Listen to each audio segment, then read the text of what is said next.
একটিমাত্র নদীতে মেলে এই মাছ। বলা ভালো, এই মাছের কদিচও কখনো দেখা মেলে।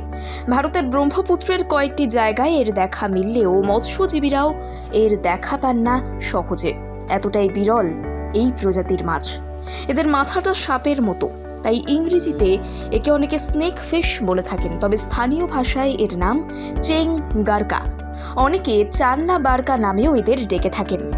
বিরল প্রজাতির যে বিশ্ব তালিকা রয়েছে, সেই তালিকায় পড়ে এই মাছ। বাংলাদেশেও এর দেখা মিলে, তবে ওই কদিচও কখনো। 2014 সালে বাংলাদেশে এই মাছ অতি বিরল হয়ে পড়ে।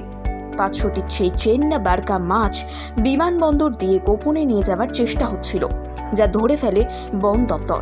আসামের ডিব্রুগড় বিমানবন্দরে একটি গাড়ি থেকে এই মাছ উদ্ধার করা হয়। উদ্ধারের পর মাছগুলিকে যথেষ্ট যত্ন করে বাঁচিয়ে রাখার ব্যবস্থা করা হয়। বন দপ্তর সেগুলিকে ফের জলে ছাড়ার ব্যবস্থাও করেন। বন দপ্তর জানাচ্ছে যে 500টি এরকম বিরলতম মাছ নিয়ে যাওয়ার চেষ্টা হচ্ছিল, যার দাম 4.5 কোটি টাকা। অর্থাৎ প্রতিটি মাছের দাম পড়ছে 90,000 টাকা।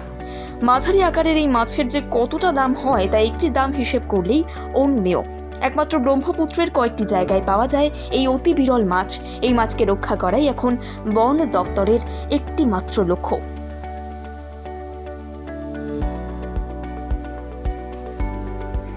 একটিমাত্র নদীতে মেলে এই মাছ। বলা ভালো, এই মাছের কদিচও কখনো দেখা মেলে। ভারতের ব্রহ্মপুত্রের কয়েকটি জায়গায় এর দেখা মিললেও মৎস্যজীবীরাও এর দেখা পান না সহজে। এতটাই বিরল এই প্রজাতির মাছ।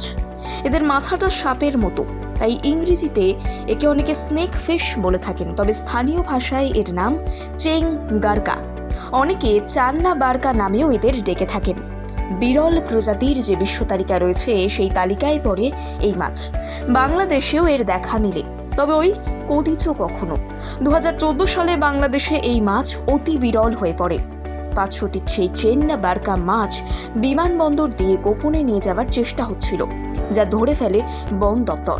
আসামের ডিব্রুগড় বিমানবন্দরে একটি গাড়ি থেকে এই মাছ উদ্ধার করা হয়। উদ্ধারের পর মাছগুলিকে যথেষ্ট যত্ন করে বাঁচিয়ে রাখার ব্যবস্থা করা হয়।